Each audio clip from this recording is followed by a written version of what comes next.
Em nosso estudo de hoje, é a lição 3 do livro Indulgência, o valor da fé. Discutirás em nome da fé, contudo quase sempre, ao fim de preciosos duelos verbais, não terás atirado ao caminho dos semelhantes senão a labareda da violência ou o veneno do despeito e do ódio. Combaterás por ela, mobilizando armas e tribunais terrestres, no entanto, ao término da luta, muitas vezes, não recolhes senão as brasas do desespero e o fel da desilusão.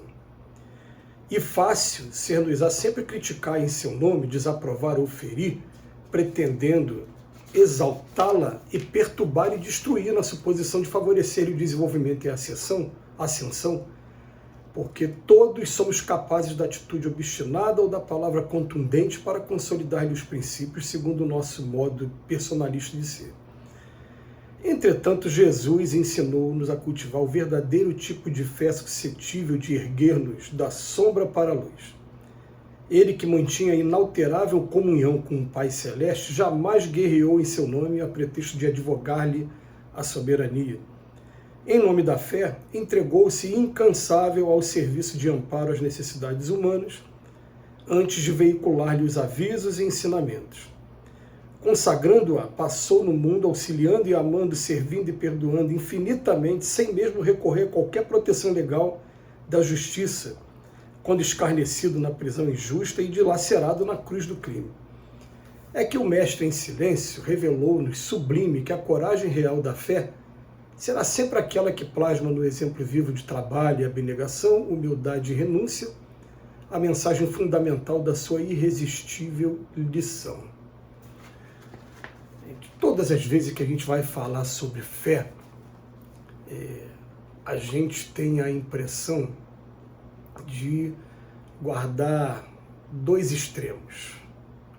Em primeiro lugar, a gente tem que entender que quando Jesus disse ide e pregai, ele não estava mandando que a gente fosse de maneira desarvorada, desorganizada, querer fazer proselitismo, conversão em todos os lugares que a gente fosse, não.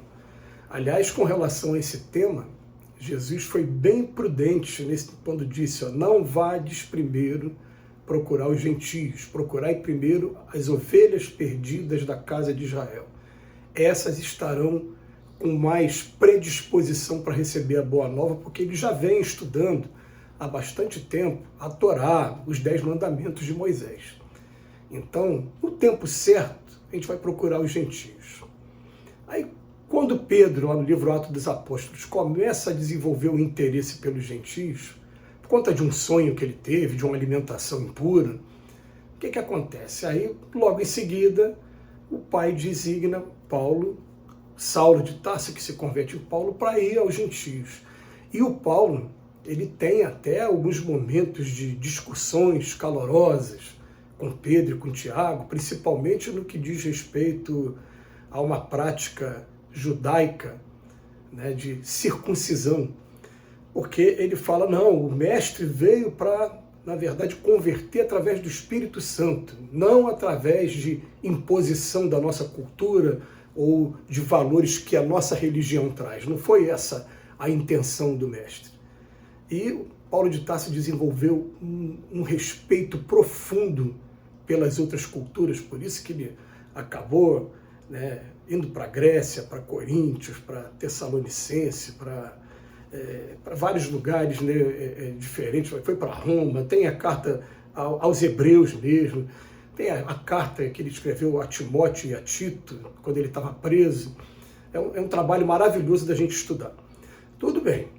Quando chega no Espiritismo, o Espiritismo, ele fala para a gente assim, não estão convidados a violentar a convicção religiosa de ninguém, mas estejam preparados, porque naturalmente são muitos casos que vão estar vindo daqui para frente de comunicação espiritual, naturalmente as pessoas vão vir até vocês para tirar alguma dúvida, para procurar saber o que está acontecendo, estudar esse fenômeno da mediunidade.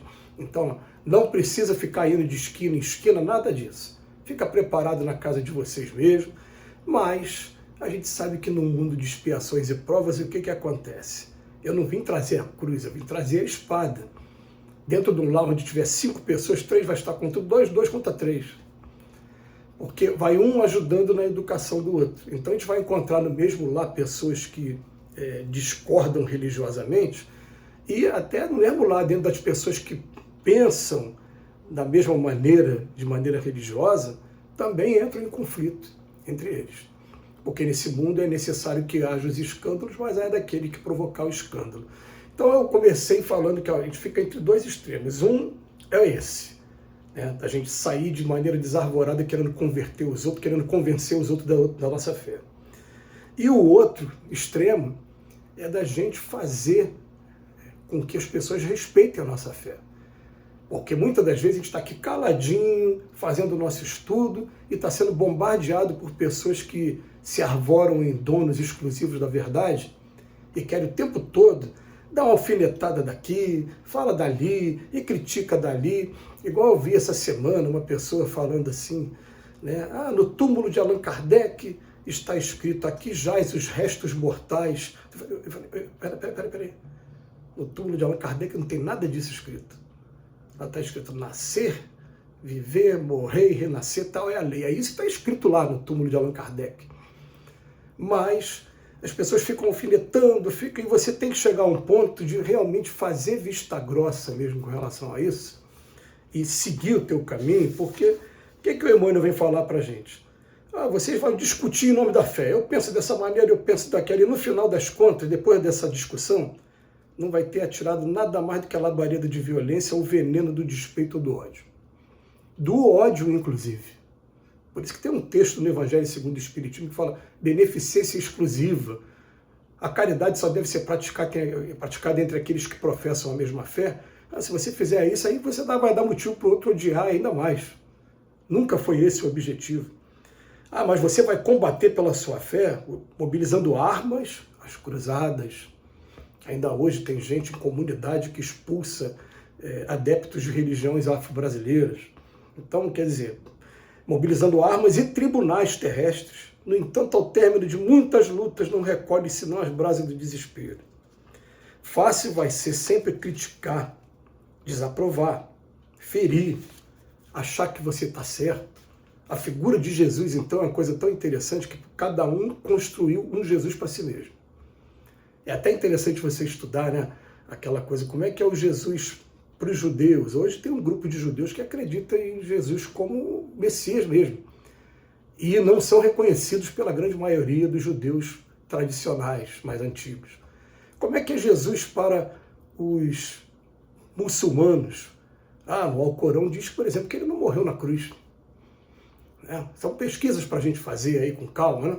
E como é que é para os cristãos? Então, o que acontece? A gente vai vendo assim, a gente fica discutindo pontos de vista, e cada um tem um Jesus, criou uma imagem de Jesus para si, e fala, não concordo, o meu Jesus é diferente. É interessante. E, para terminar, olha o que o Emmanuel fala. Ao invés de discutir, olha o que Jesus fez de verdade. Jamais guerreou em nome do Pai. Em nome da fé, o que ele fez? Ele se entregou incansavelmente ao serviço de amparo às necessidades humanas, antes de veicular qualquer aviso e ensinamento. Então, antes de pregar a Boa Nova, ele estava aliviando a dor, ele estava fazendo os cegos enxergar, ele estava fazendo o coxo andar, ele estava alimentando uma multidão com uma quantidade pequena, né? 5 peixes e 2 pães. Ou o contrário, não me lembro agora. Mas o que acontece? Ele estava trabalhando em prol das pessoas. E aí sim, quando alguém parava querendo ouvir aquele homem, porque ele fazia aquilo tudo, ele trazia a Boa Nova. Então ele consagrou-se, passou no mundo auxiliando e amando, servindo e perdoando infinitamente, mesmo aqueles que discordam dele sob o ponto de vista político, filosófico e principalmente religioso. Ele nunca quis se impor a ninguém. Tá bom? Segue seu caminho. Ele inclusive chegou a um ponto de falar para samaritano que vocês discriminam tanto, tem uma parábola dele, né? Foi ele que ajudou o cara que tinha sido assaltado, agredido. Quem é que está mais próximo do reino dos céus? É ele ou aquele que está preso nas letras? Fica a reflexão para a gente. Muito obrigado, Emmanuel, pela linha de raciocínio com relação à fé. Que Jesus nos abençoe hoje e sempre.